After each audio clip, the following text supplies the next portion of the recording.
নমস্কার বন্ধুরা, আমি অয়ন। তোমাদের সকলকে আরো একবার আমার ইউটিউব চ্যানেলে স্বাগত জানাই। আজকে আমরা যে টপিক বা বিষয়টা নিয়ে আলোচনা করব সেটা মাইক্রোসফট এক্সেল। মাইক্রোসফট এক্সেলে আজকে আমরা শিখব সামিফ ফাংশন, কাউন্ট ফাংশন আর কাউন্টিভ ফাংশনের কাজ কিভাবে আমরা এই ফর্মুলা ইউজ করব সেটাই থাকছে আজকের এই পর্বে। বিগত আরো অনেক পর্বে আমি তোমাদের এক্সেলের অনেক ফর্মুলা নিয়ে কাজ দেখিয়েছি। ভিডিওটাগুলো যদি ভালো লেগে থাকে তাহলে অবশ্যই লাইক কমেন্ট শেয়ার করে দিও। আর যদি আরো কোনো বিষয়ে তোমাদের জানতে ইচ্ছা করে তাহলে কমেন্টে অবশ্যই আমাকে জানাবে, আমি তোমাদের সেটা দেখিয়ে দেবো। ভিডিওটা ভালো লাগলে অবশ্যই কিন্তু লাইক কমেন্ট শেয়ার করতে ভুলো না। আর যারা এখন আমার চ্যানেলটিকে সাবস্ক্রাইব করেনি তারা সাবস্ক্রাইব করে নাও, কারণ কম্পিউটার সংক্রান্ত আর কম্পিউটার রিপেয়ার সংক্রান্ত সমস্ত কিছু আমরা হার্ডওয়্যার সফটওয়্যার রিলেটেড এবং কি কম্পিউটারের বেসিক থেকে অ্যাডভান্স অব্দি সবকিছু আমরা তোমাদের দেখিয়ে দেবো আমাদের এই ইউটিউব চ্যানেলে। তো চলো বন্ধুরা, দেরি না করে আজকের পর্বটা শুরু করা যাক। সবার প্রথমে আমরা এক্সেলে একটা শিট তৈরি করেছি তোমাদের বোঝানোর জন্য। তো সেটা আমি আগে ওপেন করে নিই। তো এখানে আমি একটা শিট তৈরি করে রেখেছি জাস্ট একটা ডেমো করে তোমাদের দেখানোর জন্য, এবং নিচে কতগুলো কোশ্চেনও আমি তোমাদের রেডি করে রেখেছি।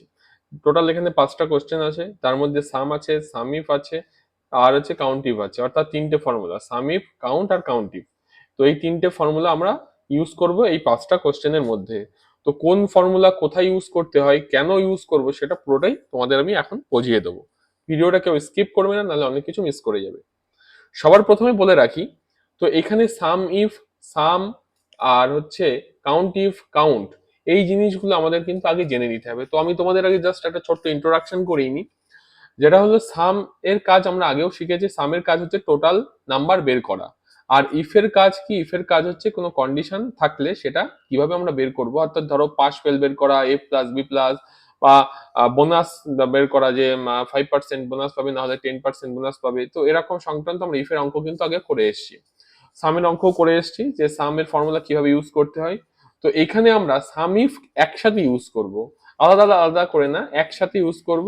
এবং কেন ইউজ করবো একসাথে, তার প্রথম কোশ্চেনটা দেখো রয়েছে যে সাম ইফের সাহায্যে দেখাও যে টোটাল কতগুলি পেন আছে। অর্থাৎ এখানে সাম ইফ কেন এসছে, তার একটাই কারণ, যে টোটাল নাম্বার আমাকে বের করতে হবে। কার টোটাল নাম্বার বের করতে হবে? যে এই টেবিলের মধ্যে টোটাল পেন কটা আছে, অর্থাৎ পেনকে কিন্তু মেনশন করে দিয়েছে। সেই কারণে আমরা পেনকে বলেছিলাম যে আগেও ইফের ক্ষেত্রে যে কোনো কিছু মেনশন করলে, কাউকে উদ্দেশ্য করে কিছু বললে, সেটা কিন্তু ইফ ইউজ করতে হয়। আর টোটাল যেহেতু বলেছে, ওই জন্য আমরা সাম ইউজ করব। তো সাম ইফ এর সাহায্যে ফর্মুলা দিয়ে আমরা দেখব যে এখানে টোটাল পেন কটা আছে। তো তার জন্য আমাদের সবার প্রথমে চলে আসবো হচ্ছে ফার্স্ট যে ফর্মুলার স্থায়ী ঘরটাই চলে আসবো, এখানে আমরা অ্যান্সারটা করব। তো সবার প্রথমে আমরা লিখবো হচ্ছে, যেহেতু বলেই দিয়েছে তাহলে আমরা এখানে লিখবো হচ্ছে সাম ইফ দিয়ে ফার্স্ট ব্র্যাকেট। তারপরে কি বলেছে, সবার প্রথমে আমরা এই সেলটাকে, অর্থাৎ A2 থেকে A10 অব্দি এই সেলটাকে এখানে সিলেক্ট করব। A2 ডট ডট A10 করার পর এখানে আমরা কমা প্রেস করব। কমা প্রেস করার পর এখানে আমরা ডবল কোটেশনের মধ্যে লিখবো হচ্ছে পেন। অর্থাৎ মানে তার কারণ হচ্ছে যে পেনকে আমাদের টোটাল বের করে দেখাতে হবে যে পেন কটা আছে। তাহলে প্রথম ঘরটার থেকে খুঁজবে, দেন পেনটা কি খুঁজবে, তাহলে মিডলে লিখলাম হচ্ছে পেন, দেন কমা B2 ডট ডট B10 দেওয়ার পর ব্র্যাকেট শেষ করে দেবো, দিয়ে আমরা এন্টার প্রেস করব। তাহলে দেখো এখানে টোটাল চলে এসছে 13টা। তো আমি এখানে ফর্মুলাটা ঠিক হয়েছে কিনা এবং অ্যান্সারটা ঠিক দেখাচ্ছে কিনা তাহলে আমরা কাউন্ট করে দেখে নিই। তাহলে প্রথম ঘরে দেখো পেইন্ট আছে কথা 5টা, তারপরে আছে দুটো 7টা, তারপরে আছে 6টা, টোটাল হচ্ছে 13টা। তাহলে কিভাবে ইউজ করলাম ফর্মুলা, A2 থেকে A10 প্রথম ঘরটা নিলাম, তারপরে পেনকে যেহেতু টোটাল বের করতাম তাহলে পেনটা মিডিলে থাকবে, যাকে বের করতে হবে সেটা মিডিলে থাকবে। দেন পরের ঘরে লিখবো হচ্ছে B2 থেকে B10, মানে কোয়ান্টিটির ঘর, যে গুণে দেখবে এবং টোটাল বের করে আমাকে দেখাবে যে পেন টোটাল এতগুলো আছে। তাহলে এই ফর্মুলাটা ইউজ করে আমরা এরকম টাইপের কোনো যদি কোনো কোশ্চেন থাকে বা কোনো কিছু যদি বের করতে বলে, আমরা ইজিলি ভাবে কাজ করে ফেলতে পারবো। এটা গেল হচ্ছে ফার্স্ট কোশ্চেনে তোমাদের দেখালাম। সেম ভাবেই সেকেন্ড কোশ্চেন কি বলেছে, যে সাম ইফের সাহায্যে দেখাও টোটাল কতগুলি মাউস আছে। আশা করি সেম পদ্ধতি হবে।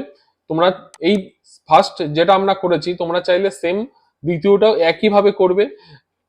যদি কোথাও বুঝতে অসুবিধা হয় কমেন্টে অবশ্যই জানাবে। তাহলে সেকেন্ডের ক্ষেত্রে আমি তোমাদের আরেকবার দেখিয়ে দিই। তাহলে ইকুয়ালস টু দেবো, ইকুয়ালস টু দেওয়ার পরে তাহলে কি লিখবো, সাম ইফ, তার first bracket A2 dot A10 comma double কোটেশনের মধ্যে লিখবো হচ্ছে মাউস, দিয়ে আবার কমা, তারপরে আবার লিখবো B2 ডট ডট B10।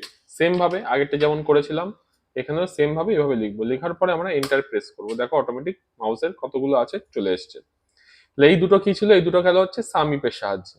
এবার চলে আসি 3 নম্বর। 3 নম্বর বলেছে কি কাউন্টের সাহায্যে দেখাও টোটাল কতগুলি সেলে কোয়ান্টিটি আছে। অর্থাৎ এই প্রশ্নগুলো কিন্তু আমাকে আগে মেনশন করতে হবে এবং বুঝতে হবে যে প্রশ্নটা কি বলতে চেয়েছে। বলেছে কি কাউন্টের সাহায্যে দেখাও টোটাল কোয়ান্টিটি কতগুলো আছে, অর্থাৎ এখানে কোয়ান্টিটির ঘর কটা আছে সেটাই কিন্তু বলেছে গুণে দেখাতে হবে যে এখানে কটা আছে। তাহলে আমরা এখানে কি লিখবো, সেম ভাবে এখানে প্রথমে লিখবো হচ্ছে কাউন্ট, যেহেতু কাউন্টের সাহায্যে বলেছে।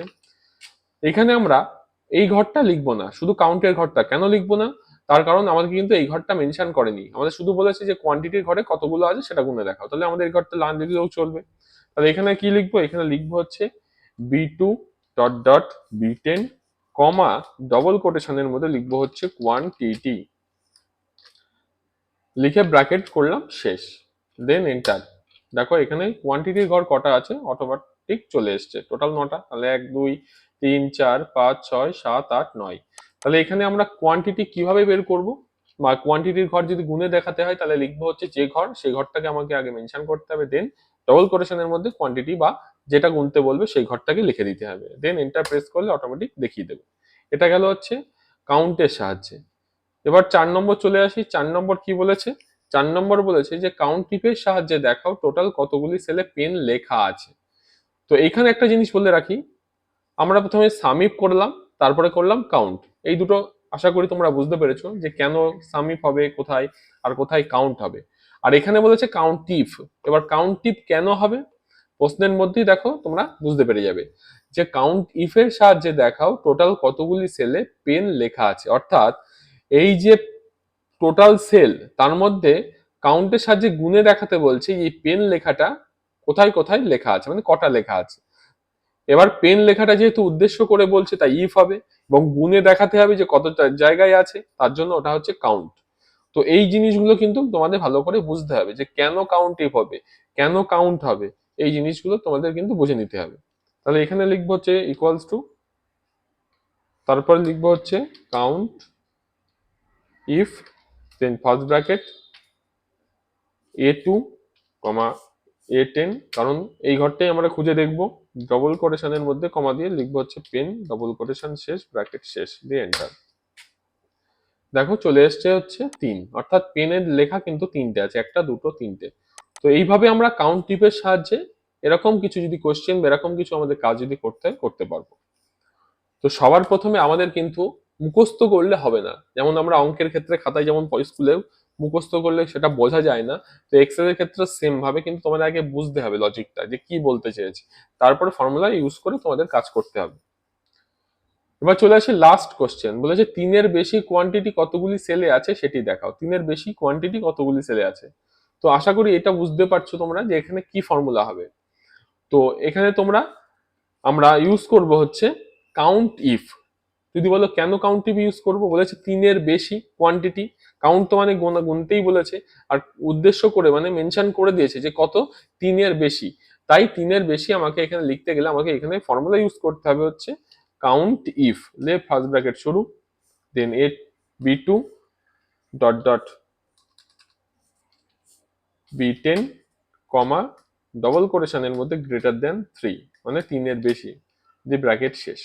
তো এইভাবে আমরা কাউন্ট ইফের সাহায্যে এই অঙ্কও করতে পারবো বা এরকম অ্যান্সারও বের করতে পারবো যে কত বেশি আছে কত কম আছে, দেন এন্টার প্রেস করব। দেখো অটোমেটিক চলে এসছে, 3-এর বেশি আছে 1টা 2টো 3টে।